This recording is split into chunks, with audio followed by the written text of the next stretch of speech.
तो श्रील प्रभुपाद आज के इस कोट में कहते हैं कि जिस क्षण आप अपने आप को भगवान को समर्पित करते हैं और उनके आदेश अनुसार, उनके निर्देश अनुसार, उनके उपदेश अनुसार सेवा करने लगते हैं, तो आप तुरंत आध्यात्मिक जगत में स्थलांतरित हो जाते हो।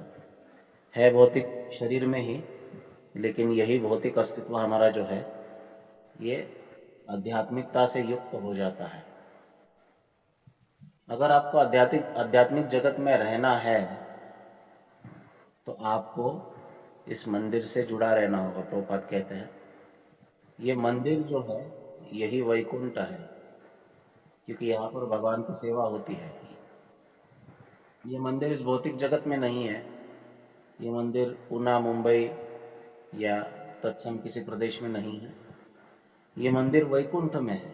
इस्कॉन मंदिर जो है वैकुंठ में है। यही वैकुंठ है, यही वृंदावन है। तो अगर आप मंदिर की सेवाओं से जुड़े रहोगे, भगवान की सेवाओं से जुड़े रहोगे, तो आप इस भौतिक जगत में नहीं हो, आप आध्यात्मिक जगत में हो। तो वास्तविक बहुत बार भक्त सोचते हैं कि हमें भगवत धाम जाना है, लेकिन भगवत धाम जाके करना क्या है? तो भगवत धाम जाके केवल और केवल सेवा ही करनी है। बिना सेवा के भगवत धाम में कोई कार्य नहीं है। और जिस व्यक्ति को सेवा नहीं करनी है वो भगवत धाम जाके करेगा भी क्या? इसलिए हरे कृष्ण महामंत्र हमें जो दिया गया है, इसका अर्थ ही यही है कि हम सेवा के लिए भीख मांगे।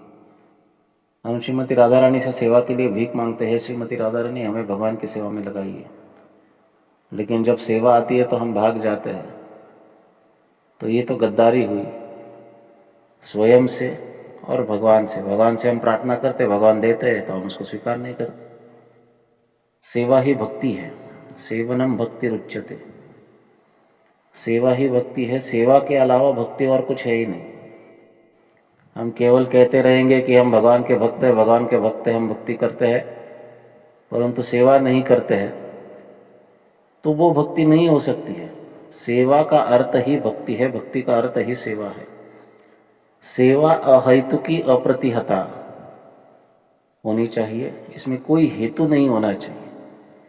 प्रेम के साथ, जिस प्रकार माता अपने छोटे बच्चे की सेवा करती है, उसको खिलाती है, पिलाती है, उसको नहलाती है, उसका मलमूत्र भी निकालती है, तो उसे कोई अपेक्षा नहीं है। वो बड़े प्रेम के साथ करती है।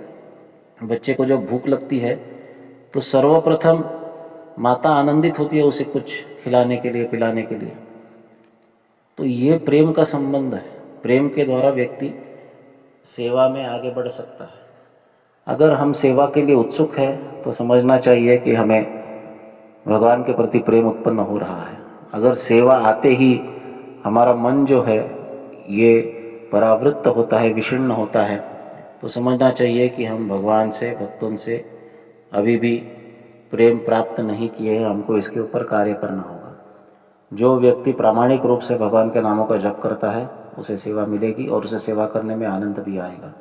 और जो इस प्रकार से सेवा करता है तो वो निश्चित रूप से इस भौतिक जगत में रहकर भी यहाँ से मुक्त है, वो वैकुंठ धाम में ही है।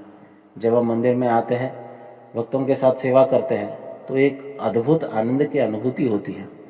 ये आनंद जो है ये इस जगत का नहीं है, क्योंकि ये जगत जो है निरानंदी है और आध्यात्मिक जगत जो है आनंदमय है।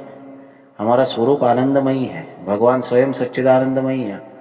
तो आनंदमयी भगवान की सेवा जब आनंदमयी जीव करता है तो उसे दिव्यानंद का अनुभव होता है, जो इस शरीर का प्रोडक्ट नहीं है और इस भौतिक जगत का प्रोडक्ट नहीं है। ये आनंद ये भौतिक जगत से उत्पन्न नहीं हुआ है, ये आध्यात्मिक जगत से आता है। और इसलिए प्रभुपाद कहते हैं कि ये मंदिर जो है ये आध्यात्मिक जगत में है, इसको तंतोतंत स्वीकार करना चाहिए। जितना हो सके उतना मंदिर की सेवा में लगना चाहिए और ऐसे सैकड़ों मंदिर बनने चाहिए जहाँ पर वैकुंठ का भाव प्रस्थापित हो। हरे कृष्ण।